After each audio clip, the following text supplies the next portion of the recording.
Chapter 1. Zombies. The Problem with Normality. Imagine walking down the tree-lined street of a typical suburban neighborhood. We stop to look into several of the windows, peering into the interior of the houses, and what do we see? In most homes, the scene is identical. Families huddled around a flat screen, non-conversant, fixated on the pixels. Each clan is lulled into a mindless slumber. We have become a society medicating our boredom. We are distracted. We are asleep. Suppose we stroll to a local school. There we find young people bored out of their minds. To generate excitement in their lives, the younger ones use video games. The older adolescents turn to alcohol and designer drugs for a cheap high. But soon the batteries wear out and the high fades. Entertainment and the pursuit of pleasure leads to a nightmare of addictions, arrests, failed relationships, and excuses. Soon these young people become part of the multitude of zombies, the living dead who are caught in a cycle of consumption. The cravings of their souls go unsatiated. Now let's walk to the business buildings, where the successful people spend their time. Here too we see people in the doldrums. Millions are feeling trapped by the predictable nature of their daily lives. In the same routine every day, they medicate by keeping occupied, staring at some screen or another. An illusion of productivity is projected. Outside of the office, they zone out by cranking the volume on their car stereos. This is normality. This is the life most of us live. It's the natural way. This is the socially acceptable way to live. We choose the path of least resistance to flow with the crowd. Part of the masses, we drink our fake elixirs to numb reality. Normality is a seductive trap, one we can easily fall prey to if we're not vigilant. We don't start out thinking, I want to be normal when I grow up. Most of us begin life with dreams and ambitions. We have hopes inspired in us by parents and teachers, mentors and coaches. We will change the world becomes, I just have to get through today. Yet, little by little, we are hypnotized by the normal life. We become entangled by distractions. We swallow the illusions of decadence. We are spoon-fed, afraid to take risks. Normal becomes our default lifestyle. We find ourselves in a rut, eyes half open. We forget that we were made for something more. Each of us has a destiny. Jesus once said that few will find this destiny, this narrow path. It's not the wide, well-lit road that many take. It's an unnatural path, the road less traveled. What is normal? When you look at the normal life, it doesn't really make much sense. If you are normal, you do stuff because you feel like it. You sleepwalk through routines. You live for the weekend. You talk about your future and live in the past. You treat people as a means to accomplish your goals. Your image doesn't really match who you know yourself to be.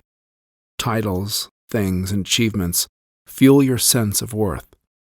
You yearn for intimacy, but few people actually know you. You never have enough. Our lives are filled with noise. We are surrounded by people and endlessly entertained. We have little real connection to life. We create illusions. Like the drone of a treadmill, our lives acquire a static state that douses the fire in our hearts. This is the American dream. Filled with glitzy promises, ultimately this is a life that is devoid of meaning or eternal purpose. And it's not only those who are lured by Western culture who walk this path. This is the common path walked by the human race, the normal flow that leads to destruction. There has to be something more. We all know that people don't fly. We aren't birds. We don't have wings. We are subject to the restraints of gravity. It keeps us grounded. And this is a good thing. Gravity gives us a sense of stability and security. We can depend on it, knowing that what goes up must always come down. But what if something happened, something unusual, that allows us to defy gravity? What if human beings were able to grow wings? What if we could fly, pushing against the Earth's gravitational pull? It would be unprecedented, phenomenal, abnormal. I'm drawn to people with eccentricities. Some would call them unusual. I call them fascinating. They walk to a different beat. They're not concerned with popular notions. Abnormal people give a stale world a burst of flavor.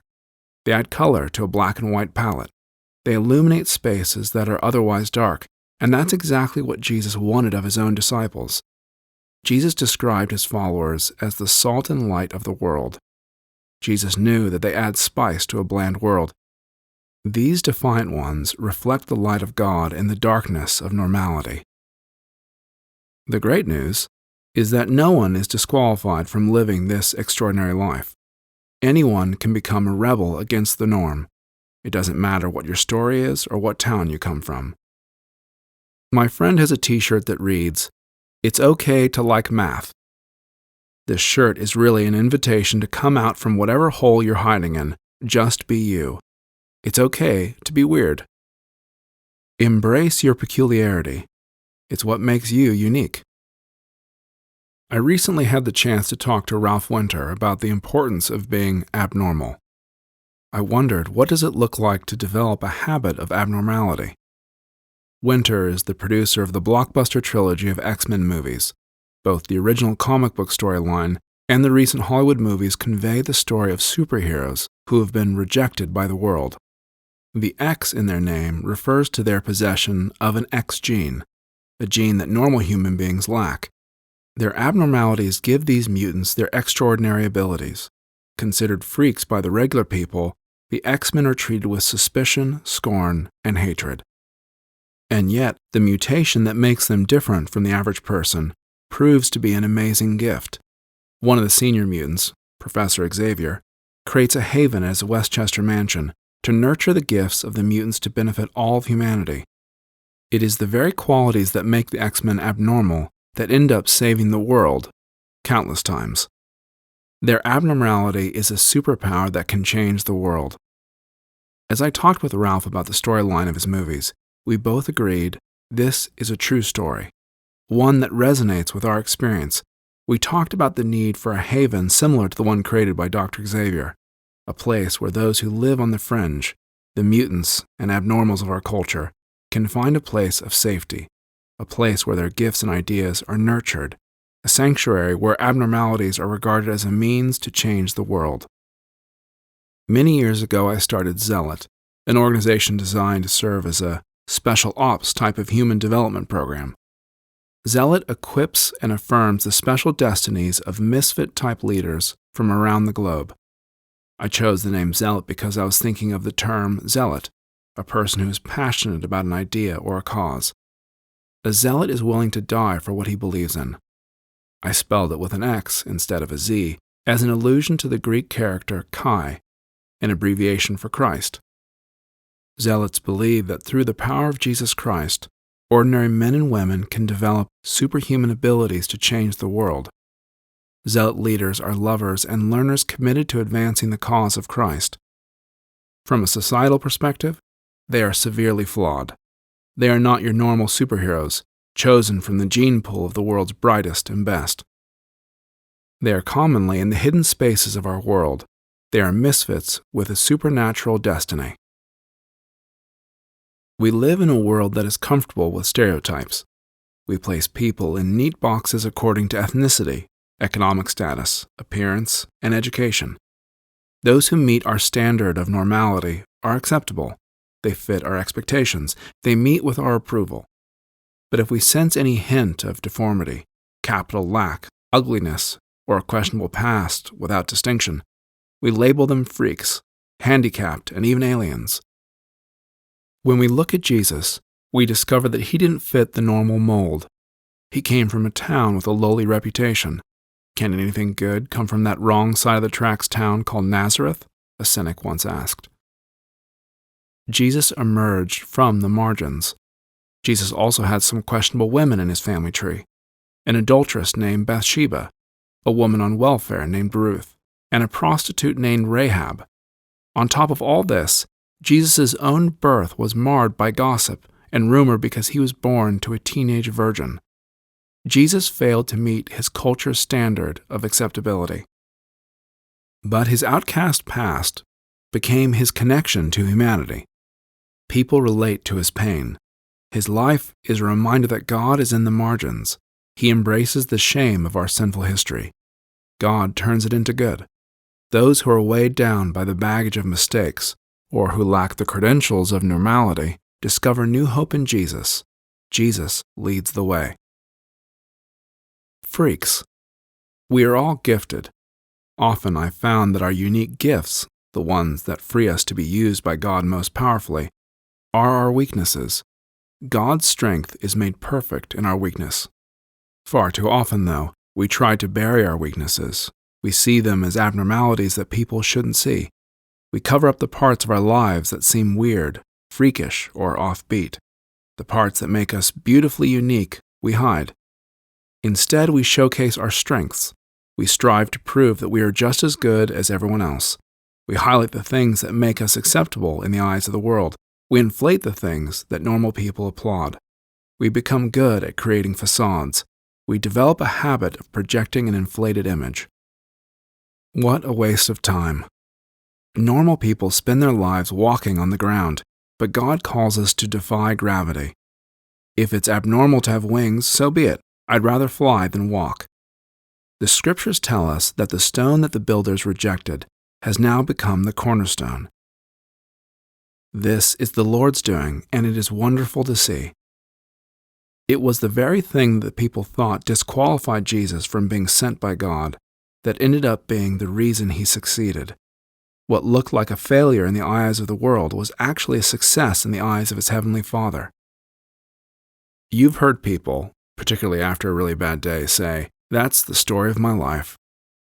So I'm on my way to that job interview, and I get a flat tire. Story of my life. I just missed my appointment, and now I have to wait another 5 weeks. Story of my life. People exaggerate like this, suggesting that their lives are a never-ending string of bad luck, failure, and mistakes in order to make a point. But I think that this saying accurately reflects the story of Jesus' life, and of the lives of many of the heroes of the Christian faith. The storyline of God's people throughout the Bible is one of failure and intense suffering. God rarely chooses the successful or the gifted.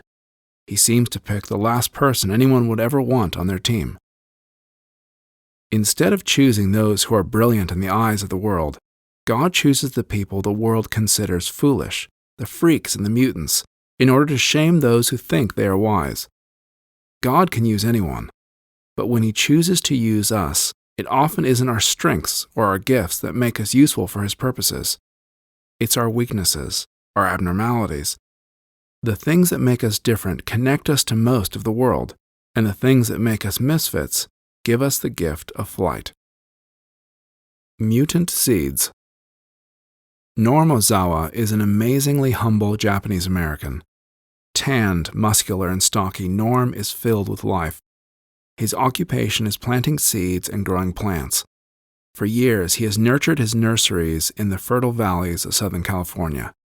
Norm handles thousands of seeds and tenderly cares for them. He says that on occasion, a mutant seed will appear, one that is different. This seed is indistinguishable until it grows into a plant. Norm says this mutant plant is extremely valuable. When he finds one, he separates it from the other plants.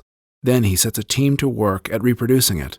Why? Because the mutation is nature's way of preparing this family of seeds for the challenges of their changing environment. It's nature's and God's gift to us. I thought about Norm and his seeds. I realized that Jesus too is mutant-like. He is unique, yet ordinary. In the beginning of time, a seed was planted through the line of Adam and his family. But soon after, the environment changed. The earth grew cold, the sky darkened, and human sinfulness brought about a fallen world. A new seed had to be born so that the human race could survive these new conditions. Jesus is that seed. He is the original mutant seed. He is the connection to life. The scriptures tell us that there was nothing physically attractive about him. Jesus wouldn't have caught our eye. There is immeasurable value in a different kind of seed. Do you feel unusual? Abnormal? Do you know you're like a mutant? Well, you're in good company. There's a reason why you are this way. You have a destiny to fulfill that is anything but ordinary. God is using you to give life